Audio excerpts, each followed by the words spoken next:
ഡ്രൈവറെ railway station പോണ എത്രവും? 100 രൂപ. ഇത്ര അടുത്തുള്ള റെയിൽവേ സ്റ്റേഷനിലേക്ക് 100 രൂപ? കൈ താത്ത് ട്രെയിൻ തട്ടിട്ട് കൈ കണ്ടായി പോ. നീ എന്താ ആളെ താമസാക്കുന്ന? ഞാൻ 50 രൂപ തരൂ, കൊണ്ടുവിടറാ. 50 രൂപ കൊണ്ടുവിടാൻ ഇത് മത്തി കച്ചവടം തല്ലിച്ചാ. നീ എന്താ തണ്ടാക്കുന്നു? നിങ്ങോട്ട് വാടി ആക്കണ്ടേ? വിട്ടിരിച്ച ഒന്ന് പോയിരിച്ച വിടലേ ഞാൻ നിന്നെ. ഡ്രൈവർ എന്ത് പ്രശ്നം? നമ്മളെ പോലത്തെ പാങ്കയുടെ പാടാക്കുന്ന കാലറാ. ഓനെ പോലത്തെ കോട്ട് സൂട്ടിട്ട ആൾക്കെല്ലാം വലിയ വലിയ ഹോട്ടലിലെല്ലാം പോയിട്ട് 200 രൂപ ടിപ്പ് കൊടുക്കാം. നമ്മൊരു 100 രൂപ പറയുമ്പോ നമ്മളെ കോളർ പിടിക്കാനും നമ്മളെ തല്ലാനായി.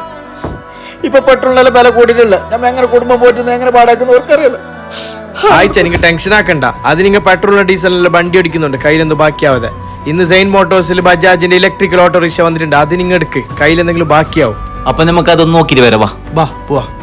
അപ്പൊ ചങ്ങായിമാരെ, സെയിൻ ബസീർ ചാന്റെ സെയിൻ മോട്ടോഴ്സിൽ ബജാജിന്റെ പുതിയ ഇലക്ട്രിക്കൽ ഓട്ടോറിക്ഷ ലോഞ്ച് ആയിട്ടുണ്ട്. ഇവിടെ വന്ന ആളല്ലേ റിക്ഷന്റെ അതിർപ്പം കണ്ടിട്ട് 1.5 റിക്ഷന്റെ ഉള്ളിൽ കയറിയിട്ട് തുള്ളി തന്നെ പെട്രോളിന്റെയും ഡീസലിന്റെ വണ്ടി ഓടിച്ചിട്ട്